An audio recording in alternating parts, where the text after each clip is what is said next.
देखिए प्रश्न संख्या 3 कह रहा है कि 35 घात के द्विपद का और 100 घात के एक पदी का एक एक उदाहरण दीजिए।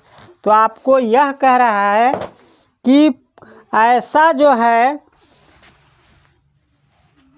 ऐसा बहुपद आपको लिखना है जिसका घात कैसा होना चाहिए, 35 होना चाहिए, ठीक है।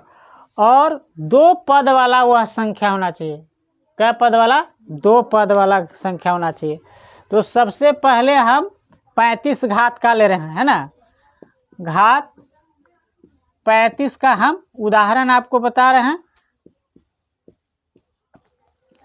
35 घात का उदाहरण देखिए। तो हम x का घात हम 35 यहाँ ले लिए, लेकिन यह एक पद हुआ, है ना।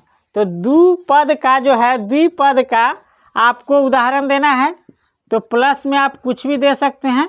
15 लिख दिए तो एक पद यह हो गया और दूसरा पद ये हो गया। अब जो है नेक्स्ट हम देखेंगे और कुछ एग्जाम्पल देखेंगे। तो यहाँ पे देखिए हम y का हम घात ले रहे हैं 35। अब जो है यहाँ प्लस दिए हैं तो यहाँ पे आप माइनस दे दीजिए और कुछ भी अपने मन से यहाँ लिख दीजिएगा तो दूसरा पद वह भी हो जाएगा। तो दूसरा माइनस में हम लिख दे रहे हैं 20, ठीक है। तो यह एक अलग हो गया। अब यहाँ पे z ले रहे हैं और इसका घात हम दे दिए 35, ठीक है। यहाँ पे हम 3y लिख देंगे तो यह भी 2 पद का उदाहरण हो गया और जिसका घात कितना है, 35। आगे जो है अगर y पर आप कुछ और भी घात देना चाहे तो दे सकते हैं 10, लेकिन 35 से कम होना चाहिए, क्योंकि घात आपका 35 का कह रहा है। तो किसी भी चर संख्या का अधिकतम घात अगर 35 होगा तभी उस बहुपद का घात 35 कहलाएगा। तो 35 से अधिक घात नहीं होना चाहिए। अब आइए दूसरा आपका कह रहा है घात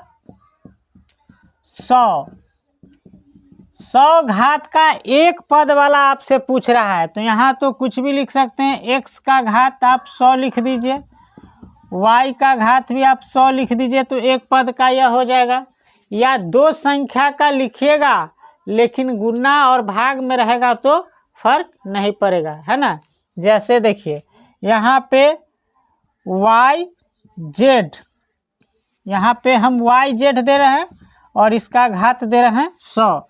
तो यह भी एक पद का है, क्योंकि पद का निर्धारण जो हम करते हैं प्लस और माइनस से करते हैं, न कि गुणा और भाग से।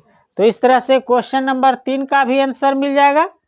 चलिए नोट कीजिए, नेक्स्ट क्वेश्चन देखते हैं।